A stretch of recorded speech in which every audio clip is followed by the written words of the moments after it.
In a world filled with external chaos, turmoil, and uncertainty, mastering one's mind becomes a sanctuary.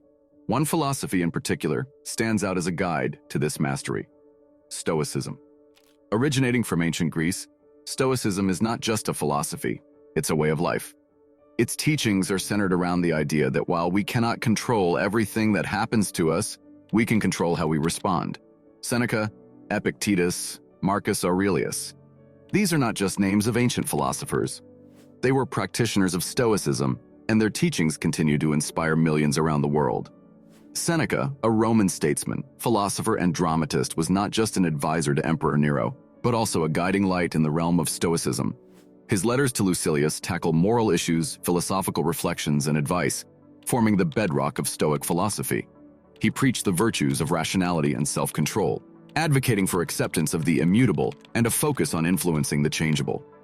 Epictetus, born a slave, became a beacon of philosophy.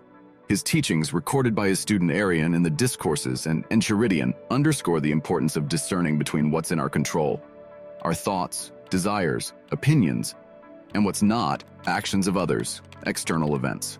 He argued that our contentment and suffering stem from our interpretation and reaction to events, not the events themselves. Marcus Aurelius, a Roman emperor and Stoic philosopher, penned his personal reflections in Meditations, a seminal work that sheds light on Stoic philosophy. He delved into themes of self-reflection, personal discipline, and the interconnectedness of humanity, emphasizing rationality as our defining trait and a tool to align with the world's natural order. In today's world, where the boundaries between work and personal life are blurring, and the pressure to perform is ever present, it's easy to feel overwhelmed and lost. The rise of digital technology means that we are always connected, always available. Our work emails come straight to our phones. Our colleagues can reach us at any time via messaging apps, and the expectations to respond promptly, irrespective of the time, have never been higher. So how can Stoicism help us master our minds in this modern age? First and foremost, by understanding and accepting the things we cannot change. The Stoic philosophers of ancient Greece and Rome understood that life is filled with events that are beyond our control, and that our suffering often arises from our resistance to these events. The Stoic philosopher Epictetus once said, "We cannot choose our external circumstances, but we can always choose how we respond to them." In today's world, this wisdom is more relevant than ever. We cannot control the global economy, the actions of our colleagues, or the demands of our workplace. We cannot control the traffic, the weather, or the actions of other people. Yet, we often expend a great deal of mental energy worrying about these things, feeling anxious about the future, or resentful about the past. This mental energy is wasted, and it leaves us feeling drained and powerless. Stoicism teaches us to focus our energy on the things we can control, our own thoughts, feelings, and actions. By accepting the things we cannot change and focusing on what we can, we empower ourselves. For example, if we are stuck in traffic, getting frustrated and angry is a natural reaction, but it is also pointless as it does not change the situation. A Stoic approach would be to accept the situation as it is and use the time productively, perhaps by listening to an audiobook or practicing mindfulness. We can choose to respond to challenges with calmness and resilience, rather than with anxiety and frustration. For instance, if we are faced with a challenging work situation, instead of reacting impulsively or stressing about potential outcomes, we can choose to approach the problem with a clear mind, focusing on the actions that are within our control. We can choose to focus on the present moment, rather than worrying about the past or the future. A comparison could be drawn here with the practice of mindfulness, which also emphasizes the importance of living in the present moment. Often, we spend so much time worrying about the future or regretting the past that we forget to live in the present. Think about Marcus Aurelius, a Stoic philosopher and Roman emperor who faced trials and tribulations most of us could scarcely imagine: wars, plagues, and internal treachery. Yet he consistently reminded himself of this principle, often jotting down Stoic insights in his journal, which we now know as Meditations. Marcus didn't just say things like, "You have power over your mind, not outside events. Realize this, and you will find strength."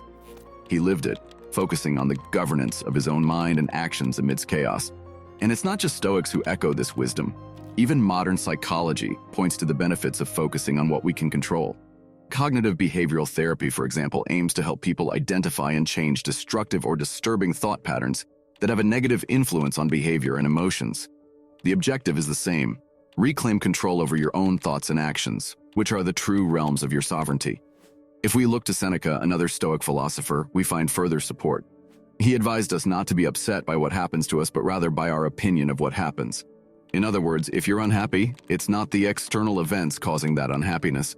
It's your judgment about those events. This perspective makes us proactive agents in our own lives rather than passive recipients of external circumstances. Why is this empowering? Well, when you accept that you can't control the world around you, but that you can control your responses to it, you become resilient. You become like a rock in a stream. The water may flow around you, sometimes quietly, sometimes turbulently, but you remain steadfast. Your tranquility is not easily upended because you've positioned your happiness in a fortress that external events cannot easily breach. This is not merely an exercise in mental gymnastics. It's a philosophy to live by, a framework that has stood the test of time. From ancient Greece and Rome to modern psychology and self-help circles, this principle resonates through the ages because it works. For the Stoics, the acceptance of one's fate is another crucial aspect of living in accordance with nature.